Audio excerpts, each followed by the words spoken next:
We cannot continue. We cannot continue to ignore God's Word. We've ignored it. We cannot continue to do that and survive. If we do, we'll be exchanging life and victory for defeat and death. God, Christ, the man's broken relationship should have a priority over all other broken relationships. And today we want to talk to you about the broken relationships that we are experiencing in our churches, in our families, in our lives today. You have your outline. We're going to be focused on how to heal this relationship with God. And this is where we must begin.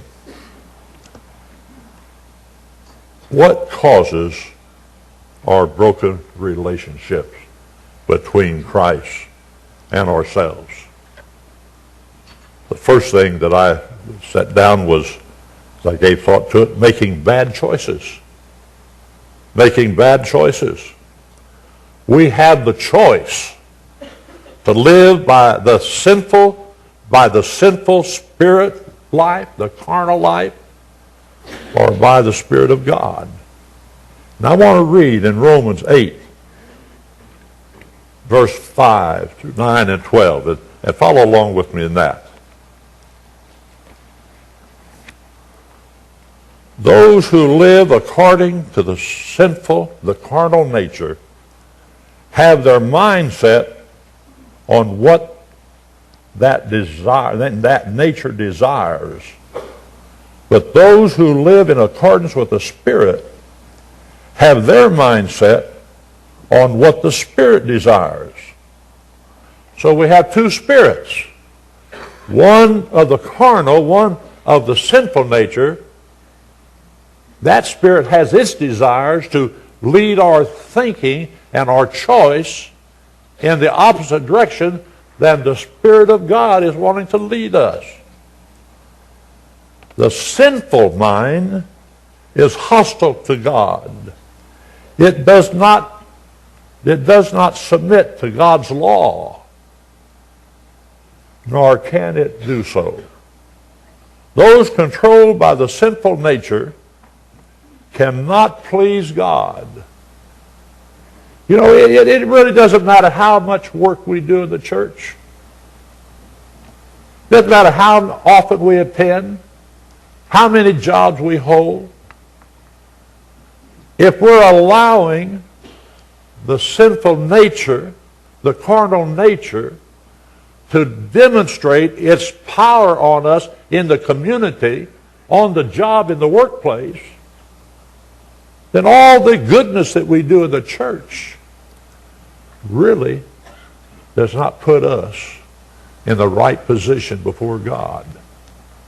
Because He looks down and knows everything we think, everything we do. And He sees every choice that we make. There's always a choice that we have. It is up to us what we choose. We all have the problem with the mind telling us, you need to do this. Look what so-and-so's doing. See how much fun they're having. But it says, those controlled by the sinful nature cannot please God. Then verse 9, you, however, are controlled, talking about as a Christian, you're controlled, not by the sinful nature, but by the Spirit, if the Spirit of God lives in you. Now we have to examine ourselves. Does the Spirit of God live in me? Has there been a time that I truly surrendered myself completely to God? That my life is His life. And if anyone does not have the Spirit of Christ, he does not belong. You don't belong to Christ. But if Christ is in you, your body is dead because sin of sin, yet your spirit is alive because of righteousness. The sin makes our body dead, but the spirit makes it alive because of righteousness. When we're doing the right thing, righteousness is being right with God. Being right with God in our thinking. Being right with God with the choices that we make. We need to be cautious. We need to be aware that God's Spirit lives within us. And He is trying to direct us. And who are we giving the most time to? Where is our thought pattern? Is it on the things of the world? Or is it on God? The Spirit that's within us is trying to lead us in the paths of righteousness. And if the Spirit of Him who raised Jesus from the dead is living in you, He who raised Christ from the dead will also give life to your mortal bodies through His Spirit who lives in you. Therefore, brethren, in verse 12, we have an obligation, but it is not to the sinful, the carnal nature, to live according to it. But our obligation, for if you live according to the sinful nature, you will what? Die. Say that. If we live according to the sinful nature, we'll die. That's yourself. But if you live by the Spirit, you put to death the misdeeds of the body, and you'll live. So the Bible is speaking of a Christian living more abundantly. So many times we are not in that area of abundant living. We're kind of on the edge. Sometimes we're subnormal to that. Because those who are led by the Spirit of God are the sons of God. This morning we must examine the choices that we make.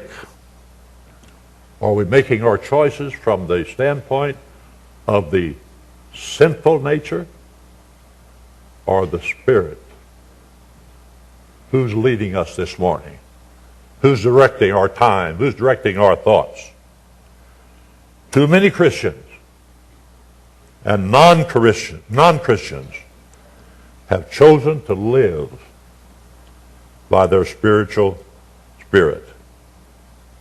And the mind of a sinful man is death. You must choose daily what spirit you will allow to lead you through your life. I want you to look at Deuteronomy. There's some verses over here that I think is very important.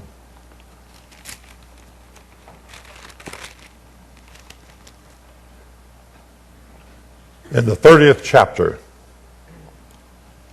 starting with verse 15. See, I set before you this day life and prosperity, death and destruction. For I command you today to love the Lord your God, to walk in His ways, and to keep His commandments, decrees, and law. Then you will live and increase, and the Lord your God will bless you in the land you are entering in to possess. But if your heart turns away and you are not obedient, and if you are driven away to bow down to other gods and worship them, I declare to you this day that you will certainly be destroyed. You will no longer live long in this land. You're coming to Jordan and to enter. He says, I've given you a decision. He also says, set before you is light and darkness, blessings and cursing. Choose life.